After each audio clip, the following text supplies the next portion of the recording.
नमस्कार दोस्तों, आपका स्वागत है सनातन प्रज्ञा में। मैं डॉक्टर रमेश सिंह पाल, वैज्ञानिक, लेखक, आध्यात्मिक विचारक। प्रत्येक मनुष्य जीवन में सफलता ही चाहता है। हर कोई विजय ही प्राप्त करना चाहता है, चाहे वह भौतिक जगत को लेकर हो या आध्यात्मिक साधना को लेकर। परंतु यदि प्रत्येक व्यक्ति सफलता ही चाहता है तो फिर हर कोई सफल क्यों नहीं हो जाता? क्या इंसान ये नहीं जानता कि सफल कैसे हुआ जाता है, या फिर वो यह नहीं जानता कि वो बार बार असफल क्यों हो रहा है? देखिए, सफलता या असफलता व्यक्ति के वश में नहीं है। तुम्हारे पास तो केवल दो ही विकल्प हैं, तुम क्या करो और क्या ना करो। लेकिन उसका परिणाम तुम्हारे हाथ में नहीं है। तुम्हारे हाथ में सिर्फ तुम्हारा कर्म है, कर्तव्य है, किंतु उनका परिणाम तुम्हारे वश में नहीं है। लेकिन फिर भी मैं यही कहूँगा कि कहीं ना कहीं गहरे स्तर पर इंसान अपनी असफलता के पीछे स्वयं जिम्मेदार है, क्योंकि वो आज तक ये नहीं समझ पाया कि सफलता को क्या चाहिए। व्यक्ति सदैव बस यही सोचता रहा है कि उसे क्या चाहिए। इंसान ने कभी सफलता की चिंता ही नहीं की।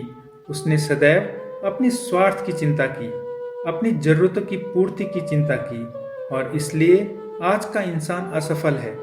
देखिए, काफी हद तक यह भी सच है कि यदि तुम सफलता चाहो तो जरूरी नहीं कि तुम सफल हो ही जाओगे। तुम असफल भी हो सकते हो। किंतु यदि तुम सफलता से मोहित नहीं होते तो तुम असफलता से भी नहीं घबराओगे। लेकिन जब तक मनुष्य कर्म के फल से आसक्त रहेगा, सफलता के बारे में ही सोचेगा, सफलता की आसक्ति में डूबा रहेगा, तब तक उसको उसके असफल होने पर दुख होता रहेगा। यदि व्यक्ति चाहता है कि वो असफलता के दुख से बाहर निकले तो सबसे पहले उसे सफलता के मोह जाल से बाहर निकलना होगा। लाओ त्से कहता है कि यदि जीवन में सफल होना है तो सफलता की बात ही छोड़ दो, सफलता का विचार भी अपने मन से निकाल दो। ये बात थोड़ी विपरीत सी मालूम होती है, लेकिन यदि इस बात को हम गहरे में विचार करें तो लाओ त्से का कथन बिल्कुल सत्य है। इस जगत में सफलता और असफलता, जय पराजय, लाभ हानि, ये सभी एक सिक्के के दो पहलू हैं। एक के साथ दूसरा जुड़ा हुआ है, अकेला कुछ भी नहीं है। लेकिन मन कहता है कि एक ही चाहिए, दूसरा नहीं। इससे बचने के दो ही उपाय हैं, या तो आप दोनों को स्वीकार कर लें या दोनों को ही छोड़ दें। अकेला तो नहीं मिलेगा। जितना आप सफलता के बारे में सोचते रहते हो, उतना तुम असफलता के बारे में भी चिंतन करते हो। असफलता का भय मन में सफलता से ज्यादा प्रगाढ़ हो जाता है और फिर वही फलित होता है। मैं कहता हूं, यदि आप अपने जीवन में सफलता चाहते हो, जीवन में सुख चाहते हो, तो सबसे पहले अपने लक्ष्य को देखने का नजरिया बदलो। तुम अपनी जरूरतों को छोड़कर सफलता की जरूरतों पर विचार करना शुरू करो, और सफलता विफलता के विचार के बजाय लक्ष्य को प्राप्ति के लिए कर्म करो, कर्म फल के लिए नहीं। अक्सर हम लोग सफलता को एक लक्ष्य की भांति देखते हैं। ये हमारी गलत धारणा है। जो व्यक्ति अपने लक्ष्य को ही सफलता की भांति देखता है, दरअसल वो व्यक्ति सफलता से मोहित है, क्योंकि वो किसी भी कीमत पर असफल नहीं होना चाहता।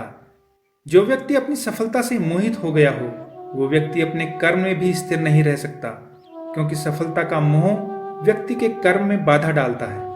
इसलिए व्यक्ति को चाहिए कि वो अपने लक्ष्य को एक कर्तव्य के रूप में देखे और सोचे कि ये लक्ष्य तो मेरा कर्तव्य मात्र है, चाहे मैं सफल हूं या असफल, मैं तो बस अपना कर्तव्य पूर्ण कर रहा हूं। इस कर्तव्य पूर्ति के लिए किए जाने वाले कर्म में ही मैं आनंद प्राप्त कर रहा हूं। यही मेरी सफलता है। तो फिर सफलता के सुख और असफलता के दुख का कोई प्रश्न ही नहीं उठता। भगवान भगवत गीता में कहते हैं, प्रजहाति यदा कामान सर्वान पार्थ मनोगतान आत्मन्नेवात्मनः तुष्टा स्थित प्रज्ञस्य दोच्यते। दुखेषु अनिदिग्न मना सुखेषु विगतस्पृहा वीतराग भय क्रोधः स्थित धीर मनि उच्यते। जो व्यक्ति ना तो सफलता में सुखी होता है और न असफलता से दुखी होता है, जो कर्म में ही आनंद का अनुभव करता है, वही स्थित प्रज्ञ है। सच्ची सफलता आपके कर्म पर निर्भर करती है, न कि कर्म फल पर। Do your all work with happiness, not for happiness. If you do so, your all duty will become devotion. आप सफलता या असफलता के विषय में सोचना ही छोड़ दें, बस अपने कर्म की कुशलता पर ही ध्यान केंद्रित करें। यही सच्ची सफलता की मांग है। यदि आप ऐसा कर पाए तो फिर देखिए, हर सफलता आपकी प्रतीक्षा में बैठी मिलेगी। आज के लिए बस इतना ही।